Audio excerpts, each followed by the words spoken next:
தாய் தமிழ் உறவுகளுக்கு வணக்கம். சசிகலாவை கட்சியில் சேர்க்க சம்மதித்தார். சசிகலாவை கட்சியில் சேர்க்க சம்மதித்தார் என்ற தலைப்பில் இந்த காணொளியை காண்கிறோம்.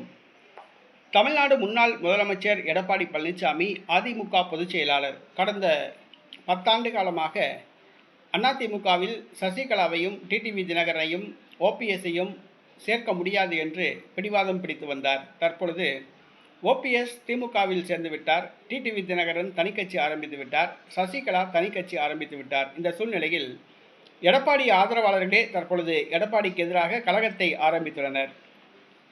கட்சியை கட்டுப்பாட்டுக்குள் கொண்டு வர தனது கட்டுக்குள் கொண்டு வர சசிகலாவை ஆயுதமாக பயன்படுத்த எடப்பாடி திட்டமிட்டுள்ளார்.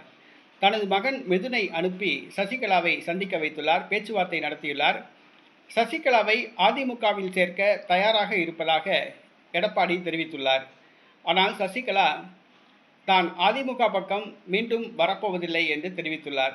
அது முடிந்து போன விஷயம், முடிந்து போன அத்தியாயம், அதிமுகவுக்கும் தனக்கும் சம்பந்தமில்லை என்று சசிகலா தெரிவித்துள்ளார். சசிகலா அதிமுகவில் இணைய விருப்பமில்லை என்று வெளிப்படையாக தெரிவித்துவிட்டார். இது எடப்பாடிக்கு ஒரு பக்கம் மகிழ்ச்சி என்றாலும் கூட சசிகலாவை ஆயுதமாக பயன்படுத்தி அதிமுகவை தனது கட்டுக்குள் கொண்டு வரலாம். சசிகலாவுக்கு டம்மி பதவி கொடுத்து தன் கட்டுக்குள் சசிகலாவை வைத்திருக்கலாம்.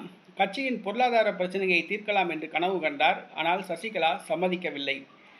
சசிகலாவை அதிமுகவில் இணைக்க எடப்பாடி சம்மதித்தார். ஆனால் சசிகலாவோ அதிமுகவில் இணைய சம்மதிக்கவில்லை.